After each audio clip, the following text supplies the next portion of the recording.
देखिए ये तो पुलिस की अपनी स्टोरी है जो झूठी है। मैं तो जानता भी नहीं किसी शक्ल को। एल्विश का और इंसाफ का कोई लेना देना नहीं। अगर इसके अलावा कोई इनकी रेव पार्टी थी, कहीं ना कहीं चीजें घूम के आपके ऊपर भी आती हैं। आप ज्यादा दूर नहीं, एग्जांपल मैं एल्विश का ही दूंगा। बुरा वक्त आ जाए, अपने पे विश्वास रखो कि भाई ये टाइम गुजर जाएगा। सही में गुजर जाता है, अच्छा टाइम भी बुरा टाइम भी। दोस्तों हाल ही में एल्विश यादव केस में बहुत बड़ी खबर आई है जहां एनडीपीएस एक्ट एल्विश यादव से हटा दिया गया है। साथ ही एल्विश यादव के वकील से न्यूज रिपोर्टर ने कुछ सवाल पूछे। न्यूज रिपोर्टर ने वकील से पूछा कि इन सबके पीछे का मास्टरमाइंड एल्विश यादव है और उसमें जैसे कि राहुल विनय यादव और ये सब एल्विश के लिए काम करते थे। तो वकील साहब आपका इसमें क्या कहना है? तो वकील ने कहा ये पुलिस की स्टोरी बनाई हुई है जो पूरी तरह से झूठी है। साथ ही वकील ये कहे कि एनडीपीएस एक्ट ये कहता है कि आपके पर्सनल पोजीशन में वो चीज होनी चाहिए, मतलब कि कोई भी एविडेंस नहीं मिला एल्विश के खिलाफ। साथ ही जब वकील एल्विश यादव से मिले तो एल्विश ने कहा कि मैं किसी भी सपेरे को नहीं जानता। साथ ही एल्विश कहे कि एक सपेरे को मेरे सामने बैठा दो और उसे बताओ मत कि मैं एल्विश यादव हूँ। फिर देखो वो सपेरा नहीं बता पाएगा कि वो एल्विश यादव है, क्योंकि एल्विश यादव का कभी उनसे कनेक्शन रहा ही नहीं। एंड तो नेक्स्ट अपडेट में फाजिल पुरिया और दीपक शर्मा जेलर का इंस्टाग्राम पर एक वीडियो पोस्ट हुआ है जहाँ वो बताया कि पूरा मामला क्या था। आप भी देखिए एक छोटा सा क्लिप। 2 वर्षी में आपके दोस्त एल्विश यादव का नाम सामने आया जी। रेव पार्टी स्नेक बाइट का। हाँ, तो ये वो सब क्या चीजें थी, क्या था पूरा मामला? सर उस मामले की मेरे को ज़्यादा जानकारी नहीं है, लेकिन मैं उसके बीच में आया था कि फोटो और वीडियोस एक एल्विश की जो वायरल हो रही थी वो थी मेरे गाने की, 32 बोर गाने की। तो उसके ऊपर आके मैंने अपने सोशल मीडिया पे भी वो स्पष्टीकरण दिया था कि इस गाने की वीडियो से इन स्नेक्स का, क्योंकि वो एग्जॉटिक थे और उनके हमारे पास परमिशन थी, इसका उस रेव पार्टी से कोई लेना देना नहीं है। एल्विश का और इंसाफ का कोई लेना देना नहीं है। अगर इसके अलावा कोई इनकी रेव पार्टी थी है नहीं थी वो पुलिस का विषय उस। एंड तो नेक्स्ट अपडेट में एल्विश यादव के फ्रेंड है जू 0008 का भी एल्विश यादव के ऊपर रिएक्शन आया है जो इंस्टाग्राम स्टोरी के ऊपर ये है NDPS act remove was clerical mistake Noida police. साथ ही विकास दयाल भी इंस्टाग्राम स्टोरी पर ये है क्लैरिकल मिस्टेक वो भी इतनी बड़ी क्वेश्चन मार्क। और कीर्ति मेहरा का भी इंस्टाग्राम स्टोरी पर प्रे करते हुए सपोर्ट आया है, वो है और सब देख रहा है। एंड तो नेक्स्ट अपडेट में राजवीर भी एल्विश यादव के सपोर्ट में आए और वीडियो बनाया और कहे कि कर्मा लौट कर जरूर आता है। साथ ही एल्विश यादव को जहाँ भी जरूरत पड़ेगी राजवीर उनके साथ है। आप भी देखिए राजवीर क्या कहे। ऐसा है, कहावत तो आप लोगों ने सुनी होगी कि हम अपनी गलती पे बहुत अच्छे वकील बन जाते हैं और दूसरों की बिना गलती पर भी बहुत बड़े जज बन जाते हैं। तो ऐसा ही कुछ हो रहा है हमारे भाई एल्विश यादव के साथ। तो भाई हम सपोर्ट में खड़े हैं भाई के, और जब तक कोई भी चीज सिद्ध नहीं हो जाती बाय कोर्ट, प्रूफ नहीं कर देता कोर्ट, तो हम कोई नहीं होते भाई उसे कुछ भी बोलने वाले। दूसरी चीज, किसी का मजाक जब आप बनाते हो ना कहीं चीजें घूम के आपके ऊपर भी आती हैं। आप ज्यादा दूर नहीं, एग्जाम्पल मैं एल्विश का ही दूंगा। कुछ दिनों पहले शाहरुख खान के बेटे की जब अरेस्टिंग हुई थी तो एल्विश ने एक रोस्ट वीडियो बनाया था जिसमें ये कहा था कि इनके फैन कैसे हैं जो ट्विटर पे नहीं ट्रेंड करवा रहे हैं, और जब एक बार पता लग गया लड़का नशेड़ी है तो नशेड़ी है। तो आज एल्विश उसी उलझन में फंसा हुआ है और लोग मजा ले रहे हैं। तो आज आप अगर मजा लोगे ना कहीं आपके साथ भी यही प्रॉब्लम होगी। और दूसरी चीज, एल्विश हमारा भाई वो कस्टडी के अंदर है, आपके कमेंट नहीं पढ़ पा रहा, आपके वीडियोस नहीं देख पा रहा, तो वो जो सारा नेगेटिव इम्पैक्ट आ रहा है वो आ रहा है उसके मम्मी पापा पर। तो माँ बाप किसी के भी हों भाई दुखी नहीं होने चाहिए, उनकी आंखों से आंसू नहीं आना चाहिए, क्योंकि जैसे हमारे माँ बाप है वैसे ही दूसरों के माँ बाप है। तो जितने भी भाई हमारे अभी मजे ले रहे हैं भाई उसको बाहर आने दो, फिर ले लेना जितने मजे लेना है, क्योंकि अभी टाइम है उसके फादर मदर को सपोर्ट दिखाने का, प्यार दिखाने का, कि उनका थोड़ा सा हौसला बढ़े, उनको थोड़ा सा मोटिवेशन मिले कि उनका बेटा गलत नहीं है।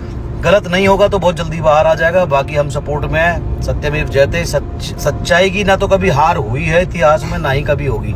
तो भाई कानून के ऊपर थोड़ा भरोसा रखो, जज खुद मत बनो, जज को डिसाइड करने दो। और जो बात रही सपोर्ट की, तो भाई पहले भी खड़े थे आज भी खड़े हैं। एंड तो नेक्स्ट अपडेट में रजत दलाल एल्विश यादव के फैंस के लिए है कि आपका फेवरेट यूट्यूबर जेल में है और आप कुछ भी नहीं कर रहे हैं। साथ ही रजत दलाल एल्विश यादव के मामले में क्यों चुप थे वो इस चीज के बारे में भी बताए। एक बहुत छोटी सी चीज दिमाग में आई थी।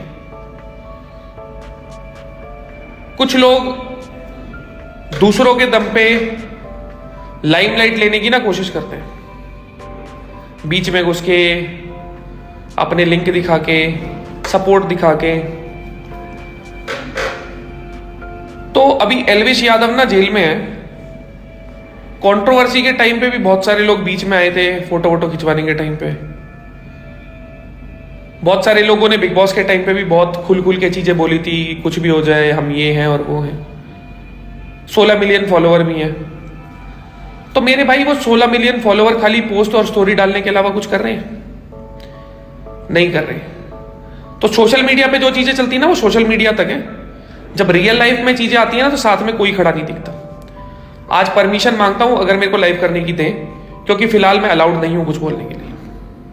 एंड तो नेक्स्ट अपडेट में बेबिका भी एल्विश यादव के पेरेंट्स के रिगार्डिंग स्टोरी लगाई और ये कही, I want to speak to Elvish moms and dad, can anyone help me connect please. And तो नेक्स्ट अपडेट में एल्विश यादव के बेबी को फ्रेंड को लेकर ट्वीट आया जिसमें मनीषा, आशिका भाटिया और अभिषेक मलान थे। तो उसको लेकर ट्वीट में कहा गया, fame group fully expose after Elvish Yadav arrest, Abhishek Malhan no support tweet or story, Manisha Rani no support tweet or story, Ashika Bhatia no support tweet or story, this time will be reminder by us, hope Elvish unfollows all of them after coming out. And तो next update में Bigg Boss से क्या tweet कर रखा है एल्विश के regarding, आप भी सुनिए। Elvish Yadav is required to appear in court in relation to an assault charge involving Sagar Thakur Maxtern. SHO confirmed to IANS that judicial magistrate first class has fixed his appearance on March 27. Elvish will be brought to the Gurugram court by Uttar Pradesh police after being taken into custody by the Gurugram police, SHO explained. Earlier this week, the Gurugram police had requested a production warrant for Elvish in the Gurugram court. SHO mentioned that upon Elvish arrival with the production warrant, he will be interrogated regarding the assault case. दोस्तों इस चीज में आपका क्या कहना है comments में जरूर बताइएगा। एंड तो नेक्स्ट अपडेट में एल्विश यादव के रिगार्डिंग बहुत बड़ी चीज पता चली है, यानी कि जब एल्विश यादव के पेरेंट्स न्यूज मीडिया के पास गए तो न्यूज रिपोर्टर उनसे पूछे कि एल्विश यादव बहुत लग्जरी लाइफस्टाइल जीते हैं, तो उस पर आपका क्या कहना है। तो एल्विश के पापा कहे कि एल्विश के पास कोई भी लग्जरी खुद की कार नहीं है, यानी कि एक तरह से कार रेंट पर है, उनकी अपनी तो बस फॉर्च्यूनर और वेगनार है, और जो उनका घर बन रहा है नया वो भी लोन पर है। ये खबर जानकर सब हैरान हो गए। साथ ही एल्विश यादव के पेरेंट्स से मीडिया में ये पूछ लिया कि एल्विश की इनकम कितनी है। तो इसी बीच एल्विश की मम्मी गई कि वो आप एल्विश से पूछना, वो आए तब। दोस्तों इस चीज में आपका क्या कहना है कमेंट्स में बताइएगा। एंड तो नेक्स्ट अपडेट में टोटल गेमिंग है कि वो 40 मिलियन स्पेशल कुछ करने वाले हैं, पर उन्हें कुछ समझ नहीं आ रहा है कि क्या करा जाए। तो अज्जू भाई ब्रॉडकास्ट चैनल पर आकर कुछ ये है, तो भाई वो 40 मिलियन स्पेशल हम लोगों को क्या करना चाहिए वो मेरा दिमाग नहीं चल रहा है, तो मेरे को हेल्प चाहिए। आप लोग इंस्टाग्राम स्टोरी में मेरे को टैग करके बता सकते हो। देखो 2-3 चीजें मेरे दिमाग में है, जैसे एक तो हम लोग गाना करेंगे, बट गाना करना है तो बहुत अलग लेवल पे करना होगा। जो मेरे दिमाग में है मैं करने वाला हूँ, गाना हम लोग करेंगे चलो, बट आप वोटिंग करेंगे, आप लोग मेरे को स्टोरी टैग करके बताना। और दूसरा है स्नीकर, गेमर बहुत महंगे महंगे जूते खरीदते 1.5-2 लाख वाले, तो सूरत टेक्सटाइल में बहुत आगे जहां पर मैं रहता हूँ, तो मैं मटेरियल मंगवा के एक जूता बना सकता हूँ जो कि बहुत ही ज्यादा महंगा है, मतलब लिटरली बहुत महंगा वाला जूता मैं बना सकता हूँ खुद से। तो ये 2 चीज मेरे दिमाग में चल रही है। 7-8 दिन में मैं परफेक्ट अनाउंसमेंट कर दूंगा, तो आप लोग स्टोरी टेक करके बताना, जिसमें सबसे ज्यादा वोटिंग होगा वो करेंगे या तो गाना या तो स्नीकर। गाना करेंगे तो अलग लेवल पे, स्नीकर भी बना सकते हैं, उसका भी वीडियो मैं यूट्यूब पे अपलोड कर दूंगा। तो बताना क्या करना है। तो 7-8 दिन रुको, स्टोरी आएगा। 7-8 दिन भी नहीं, 2-3 दिन में ही मैं अनाउंसमेंट कर दूंगा। चलो कल ही कर दूंगा, मैं भी पता नहीं, बट हाँ स्टोरी टेक करके मेरी हेल्प कर दो प्लीज। एंड तो नेक्स्ट अपडेट में मनोज दे अपने न्यू घर में शिफ्ट हो चुके हैं, जहाँ का एड्रेस वो रिवील नहीं करना चाहते क्योंकि उन्हें बहुत प्रॉब्लम होता है। पहले वाले घर में कभी भी कोई भी आ जाता था बिना काम के भी, तो उससे उन्हें काम करने में दिक्कत होती थी। आप भी देखिए मनोज दे क्या कहे।